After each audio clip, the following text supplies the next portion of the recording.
Bien-aimés frères et sœurs, vous connaîtrez la vérité et la vérité vous affranchira. Ça, c'est pas moi qui le dis, c'est la Bible qui le dit. Mais moi, je vous dis mieux. Vous connaîtrez la vérité historique, notamment celle de vos ancêtres kémites, et vous aurez une vision globale de ce que c'est que la vraie souveraineté politique. J'ajoute, vous reviendrez à la spiritualité africaine ancestrale et vous comprendrez les enjeux de l'indépendance économique. Et pour terminer, vous accepterez votre identité culturelle kémite et vous obtiendrez deux choses. La première, c'est la paix. La seconde, c'est le développement, à une condition. L'unité de toute l'Afrique noire, l'unité de tous les Noirs du monde entier. Otep à tous, bienvenue sur la chaîne des panafricanistes, par essence, par conviction et par excellence. Celle des citoyens kémites par nécessité et obligation de combat. Nous sommes une chaîne qui n'est guidée que par nos ancêtres, et rien que par les ancêtres qui appartiennent à l'égrégore du monde noir. Par conséquent, nous ne croyons en aucun Dieu venu de l'étranger. Toutefois, cette vidéo n'est aucunement destinée à inciter à la haine ou à la violence, car nous menons un combat qui est d'abord et avant tout spirituel, intellectuel et démocratique. Ensuite, il est politique, géopolitique et géostratégique.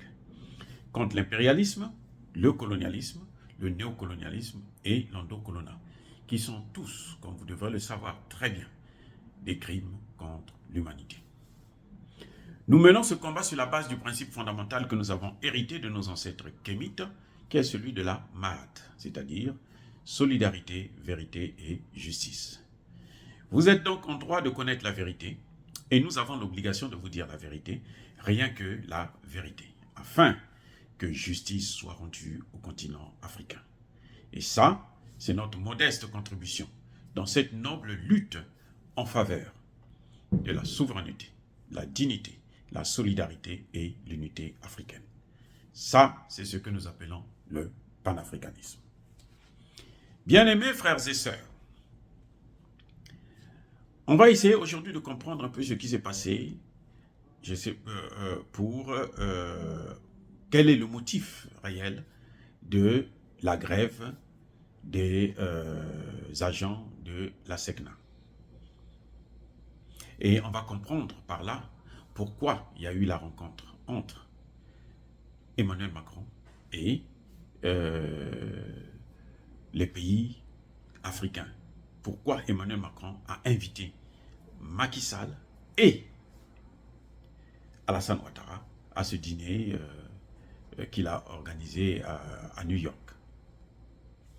Eh bien, je vais vous dire pourquoi. La SECNA est en grève depuis le 23, vendredi 23 septembre.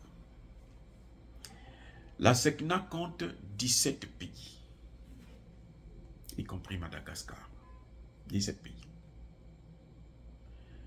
Tous ces pays-là font partie, demandez-moi nous, du continent africain. Essentiellement les 14 pays francophones. Et vous savez quoi? Ce qui est encore plus grave, c'est que parmi ces pays, parmi les 17 pays, il n'y a qu'un seul pays étranger. C'est lequel? C'est la France. La SECNA, c'est l'Agence pour la sécurité et la navigation en Afrique et à Madagascar. Donc c'est elle qui contrôle les aéroports, qui fait fonctionner les aéroports de la majorité des pays, enfin la plupart des pays africains qui sont membres de cette organisation. Maintenant, pourquoi ces pays-là, ces membres-là, ces fonctionnaires sont en grève? Et là, vous allez comprendre une chose. Eh bien, je vais vous dire une chose. Depuis que la SECNA a été créée, le directeur général a toujours été un Français. C'est une agence des Africains. La France fait partie pour venir prendre le leadership. Donc, c'est elle qui gouverne l'agence. Et c'est ce que les fonctionnaires de la SECNA refusent maintenant. Eh oui, la grève de la SECNA, ce n'est pas une grève pour autre chose. La cause principale, c'est que les fonctionnaires ne veulent plus voir un Français à la tête de cette agence. Point. Ça montre que le travail que nous faisons, les panafricanistes, est en train de s'étendre, est en train de toucher les cœurs des Africains. Les Africains ont compris que elle ne fait même pas partie de la SECNA, parce que le contrôle aérien en France, ce n'est pas la SECNA qui s'en occupe, hein, non. La SECNA, c'est pour les Africains. Mais c'est la France qui vient. C'est comme le CFA. La France n'utilise pas le franc CFA, mais c'est elle qui gouverne, c'est elle qui fabrique le CFA, c'est elle qui garantit, c'est elle qui prend nos devises, c'est elle qui s'accapare de notre argent, 500 milliards de dollars chaque année. Voilà. Et cette fois-ci, maintenant, les fonctionnaires de la SECNA ont refusé. Ils refusent ça. Maintenant, écoutez ce qui se passe. Quand Emmanuel Macron invite Alassane Ouattara et Macky Sall à son dîner le samedi, c'est pourquoi. C'est vrai qu'il y a la situation des 46 du Mali, parce que bon, Emmanuel Macron, il est obsédé par le Mali, il veut à tout prix descendre le Mali, il veut faire la guerre au Mali, il veut faire sa guerre à lui, au Mali, comme en Ukraine, là, lui, il veut maintenant faire ça au Mali. Mais le problème, c'est que lui ne peut pas quitter la France et puis venir au Mali faire la guerre contre le Mali. Et il ne peut pas faire la guerre seul contre le Mali. S'il fait la guerre seul contre le Mali, là, malgré sa bombe, machin, son chiffon de bombe atomique, là, qui ne fonctionne même plus, qui est dépassé, il va être neutralisé. Il va être neutralisé, il va être battu. La France n'a jamais gagné une seule guerre. Elle a échoué là en Algérie, nous savons. Donc elle va encore échouer en Afrique. L'Algérie, c'est l'Afrique. Bref, Emmanuel Macron invite Alassane Ouattara et Macky Sall pour qu'eux, ils puissent faire pression afin de sauver la face de la France au niveau de cette agence qu'on appelle ASECNA. Eh oui, c'est ça le problème. Et c'est pour ça que le lendemain même, le Premier ministre Patrice Hachi va s'impliquer dans cette situation et le ministre sénégalais des Transports, ils vont tout faire pour convaincre les gens afin qu'ils puissent temporiser un peu. Parce qu'on a vu que les aéroports africains étaient paralysés et donc il fallait trouver une solution. C'est la Côte d'Ivoire et le Sénégal, comme d'habitude, qui sont les pions qui se sont investis pour calmer le jeu.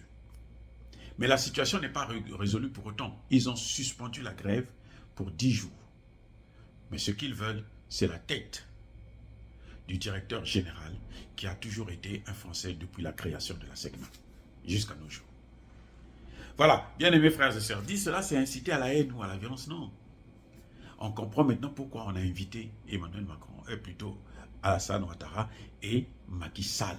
C'est pour ça que vous avez vu Emmanuel Macron s'affoler. Quand Macky Sall était en retard, il appelait Macky comme si c'était sa copine. Hein? Bref, bon, je ne sais pas les relations qu'ils ont, mais bref, s'ils sont des bons amis, tant mieux, mais en tout cas, il l'appelait d'une manière pas très commode, quoi. Bref, je ne vais pas rentrer dans les détails, ça ne me regarde pas, c'est la vie privée. Je veux tout simplement dire que Emmanuel Macron a invité ces deux chevals de Troie, ces deux caniches de la France, pour qu'ils puissent s'arranger à investir, quitte à corrompre les gens, afin qu'on puisse garder la France à la tête de cette institution, afin que la grève puisse s'arrêter et que la France puisse continuer à gérer cette institution.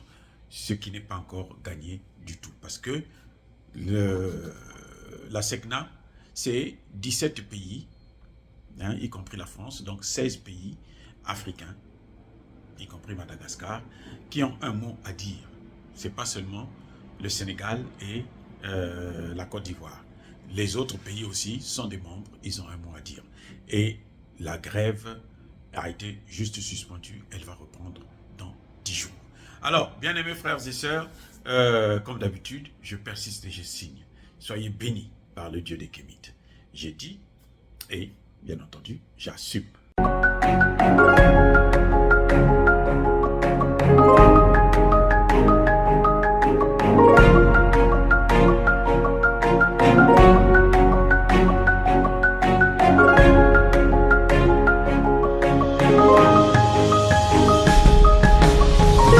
Eux, ils marchent par la foi et non par la vue.